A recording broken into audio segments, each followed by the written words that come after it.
नमस्कार, आप जुड़े हैं मुद्दे की बात में कृष्ण कौशिक के साथ।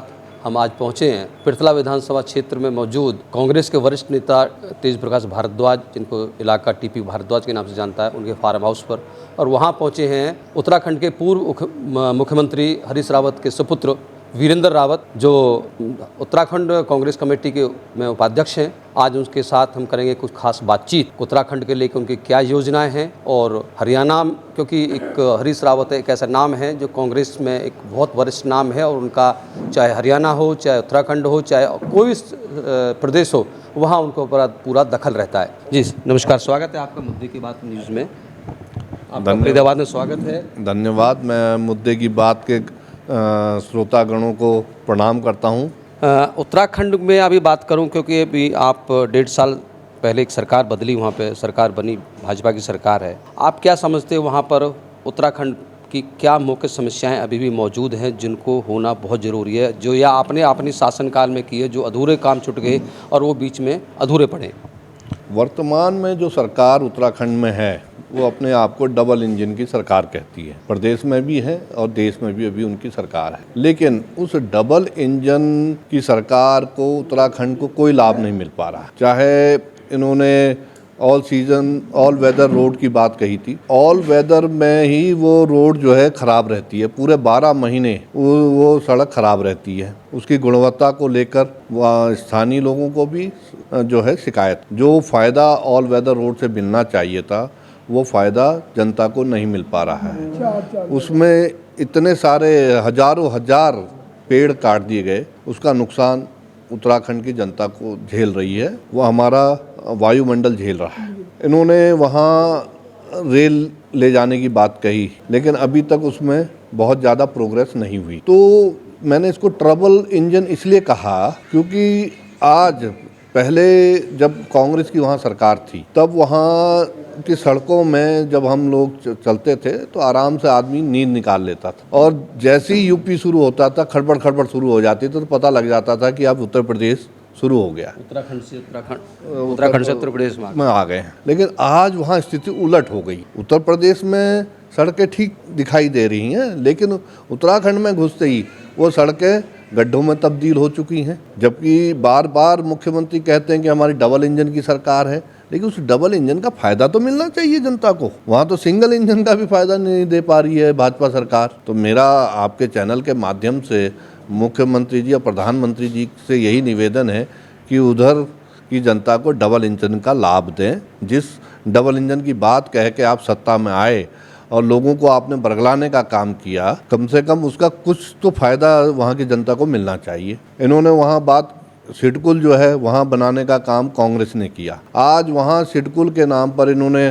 खानपुर में सिडकुल खोलने की बात कही, लेकिन एक भी फैक्ट्री वहाँ अभी तक नहीं ले जा पाए। इन 5 वर्षों में फैक्ट्रियाँ जो है गई होंगी, आई एक भी नहीं है। तो वहाँ जो बेरोजगारी का आलम यह है कि पूरे हिंदुस्तान में सबसे ज़्यादा बेरोजगार अगर कहीं हैं आज तो उत्तराखंड में है, और भ्रष्टाचार की कोई सीमा ही नहीं रह गई है। आज खुद इनके पूर्व मुख्यमंत्री तीरथ सिंह रावत ने इस बात को माना कि जो वर्तमान सरकार वहाँ चल रही है वो 30% की सरकार चल रही है। ये मेरा वक्तव्य नहीं है।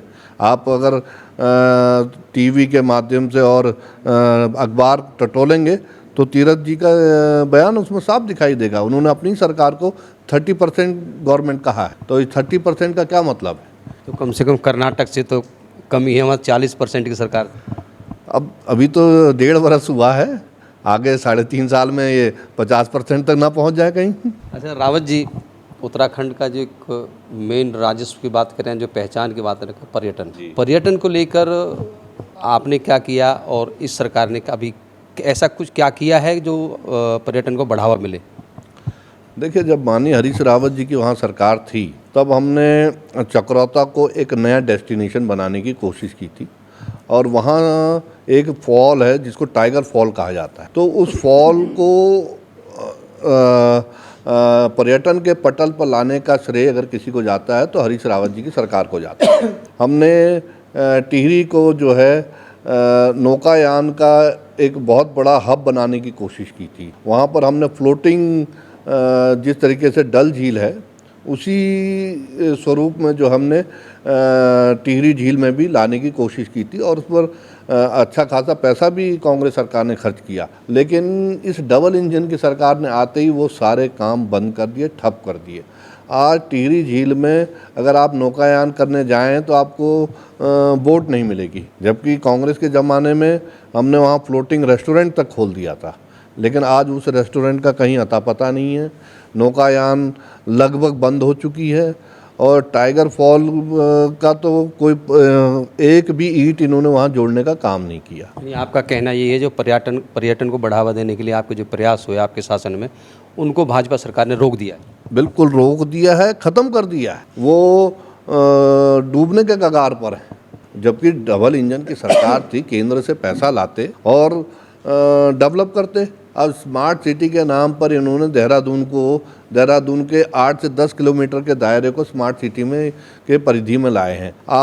मैं आपको चैलेंज करता हूँ, आप जाइए वहाँ देहरादून में, वहाँ के सिर्फ गड्ढे आपको दिखाई देंगे और पीछे इनके ही मेयर ने सवालात उठाए थे उस पर। तो इन्हीं के लोग इन्हीं के कार्यशैली पर सवाल उठा रहे हैं। कांग्रेस का काम तो इन्हीं के लोग कर रहे हैं। 4 धाम यात्रा उत्तराखंड में आती है और भाजपा सरकार बड़ा शोर मचा रही है कि उन्होंने 4 धाम की यात्रा बड़ी सुगम कर दी है, बड़ी सुविधाएं वहाँ दे दी हैं। इसको लेकर क्या कहेंगे आप? हाथ कंगन को आरसी क्या और पढ़े लिखे को फारसी क्या। आप खुद हमारे बंधु यहाँ पर पत्रकार बंधु बता रहे थे कि ये गए वहाँ और कितनी कठिनाइयों का सामना आपको करना पड़ा, जबकि टीवी पर दिखा रहे हैं कि हमने ये सुविधाएं दे दी हैं, हेली सेवा हमने आसान कर दी है और यात्रा रूट हमने बहुत अच्छा बना दिया। लेकिन हो उसका उलट रहा है। परिवहन में जो लूट मची पड़ी है, मनमाने जो हमारे पर्यटक हैं उनको मनमाने रेटों पर जो है लूट मचा रखी है सरकार ने। और दूसरा, जब आप इतने लोगों को एक साथ कैटर नहीं कर सकते तो ये रजिस्ट्रेशन खोलना तो आपके हाथ में। एक लिमिटेड रजिस्ट्रेशन खोलिए, जब वो लोग दर्शन कर लें उसके बाद दूसरा खोलिए। लेकिन उन्होंने रजिस्ट्रेशन ओपन कर दिया। अब केदारनाथ, बद्रीनाथ तो पूरे, न सिर्फ पूरे हिंदुस्तान के, पूरे विश्व के लोग यहाँ आते हैं। लेकिन वो सुविधाएं जो है राज्य सरकार नहीं दे पा रही है। मैं आपके चैनल के माध्यम से मुख्यमंत्री जी से, प्रधानमंत्री जी से निवेदन करता हूँ कि कम से कम 4 धाम यात्रा को तो सुचारू रूप से और बढ़िया तरीके से चलाइए, ताकि पूरे देश में और पूरे विश्व में उत्तराखंड का एक अच्छा नाम जाए। चुनाव में ओपीएस का मुद्दा हिमाचल में जो रहा, वो सत्ता तक पहुंचाने के लिए एक बहुत कारगर मुद्दा रहा। आपका भी मुद्दा था, या कोई चूक रहेगी जो आप सत्ता से दूर रह गए? हो सकता है इसमें हम जनता को उतनी अच्छी तरीके से कन्विंस नहीं कर पाए। और जहाँ तक हिमाचल की बात है, जब हिमाचल का चुनाव आया तब तक राजस्थान में वो लागू हो चुका था। अगर उस समय जब हमारे यहाँ चुनाव थे उस समय 10 दिन की देरी हो गई थी लागू करने में राजस्थान में। अगर लागू हो जाता तो आज मैं समझता हूँ जो फ़ायदा हिमाचल को मिला है वही फ़ायदा उत्तराखंड को भी मिलता और आज हम वहाँ सत्ता पक्ष में होते।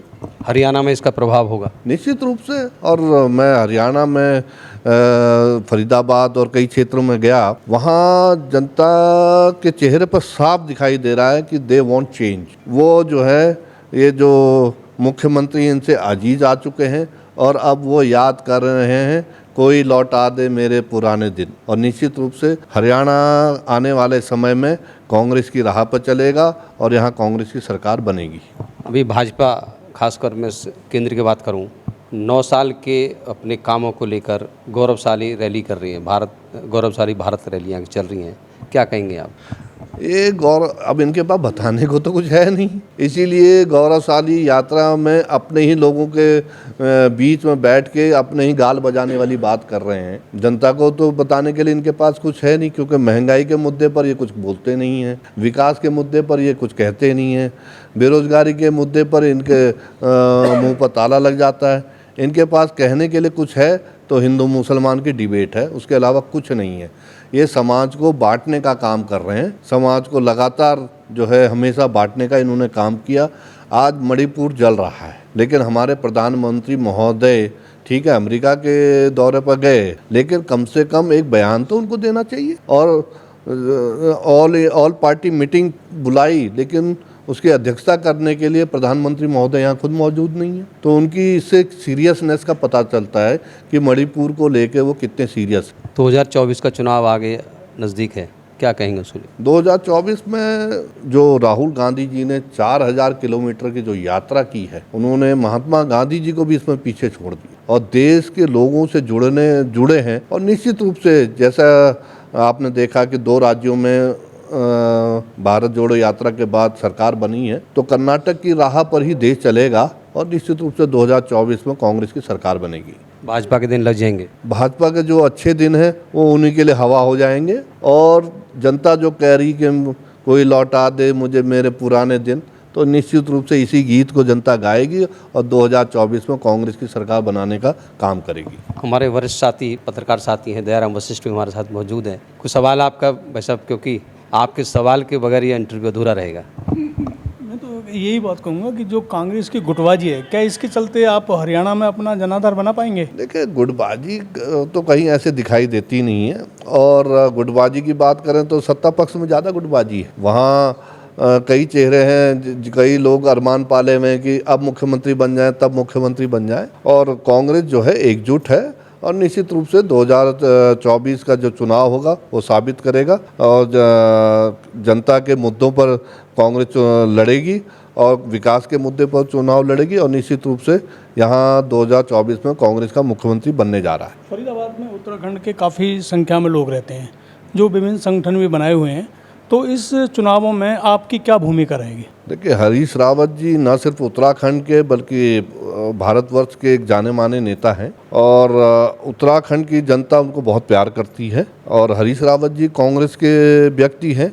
कांग्रेस की बात लोगों से कहेंगे, अपने लोगों से जब बात करेंगे, कांग्रेस के विषय में बात करेंगे, तो निश्चित रूप से वो भी हरीश रावत जी की राह चलेंगे और कांग्रेस का साथ देने का काम करेंगे। लेकिन जिस समय कांग्रेस की सरकार थी हरियाणा में, उस समय उत्तराखंड के लोगों की बहुत डिमांड थी फरीदाबाद में जो रह रहे थे, लेकिन उस समय कांग्रेस सरकार उसको पूरा नहीं कर पाई। तो क्या लोग बाग उस बात को भुला पाएंगे? देखिए, पिछली जो गलती हो गई वो तो हो ही गई, लेकिन पीछे की छोड़ और आगे की सुध ले। तो आगे जो है, जब कांग्रेस की सरकार बनेगी तो माननीय हरीश रावत जी कोशिश करेंगे कि जो यहाँ लोगों की डिमांड है उसको पूरा करेंगे। हमारे भारद्वाज जी विधायक बन के आएंगे तो हम इन पर भी दबाव डालेंगे कि ये हमारे उत्तराखंड की जनता की जो डिमांड है उसको पूरा करें। धन्यवाद भारद्वाज जी, आपको संकेत मिल गया है। बहुत बहुत धन्यवाद जी, रावत साहब जी का बहुत बहुत धन्यवाद। आगे इनकी भविष्यवाणी सही हो, अब इनके हम बताए हुए काम पे ही चलेंगे, जो ये बताएंगे उस राह पर हम चलेंगे। नमस्कार, आप धन्यवाद। आप सुन रहे थे उत्तराखंड के पूर्व मुख्यमंत्री हरीश रावत की सुपुत्र हैं वीरेंद्र रावत। बड़ी बेबाकी से उन्होंने जवाब दिए और उन्होंने अपनी गलतियों को भी स्वीकारा और भी उनका यही मानना है कि आगामी 2024 में देश में जो आम चुनाव होना है उसमें अब भाजपा के दिन लग चुके हैं और देश में कांग्रेस की सरकार बनेगी और प्रदेश जो आगामी प्रदेशों में भी चुनाव होने वाले जैसे मध्य प्रदेश है, राजस्थान है, वहाँ से भी भाजपा का कोई चांस नहीं है। आप जुड़े हुए थे मुद्दे की बात में कृष्ण कौशिक के साथ। हमारे साथ दयाराम वशिष्ठ जी वरिष्ठ पत्रकार हैं और किसी अन्य मुद्दे के साथ, किसी राजनीतिक हस्ती के साथ फिर जुड़ेंगे आपके साथ। हमारे साथ जुड़े रहने का आपका बहुत बहुत धन्यवाद।